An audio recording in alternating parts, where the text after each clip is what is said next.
bypassing the panel, a presidential prerogative. I think that has to be understood. The appointment is as controversial for its process as it is for its choice. The failed search.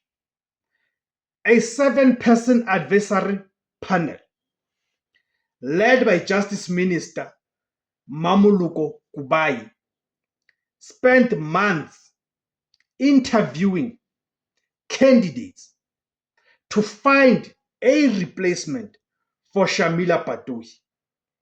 However, in a stunning report delivered in December 2025, the panel advised the president that none of the 6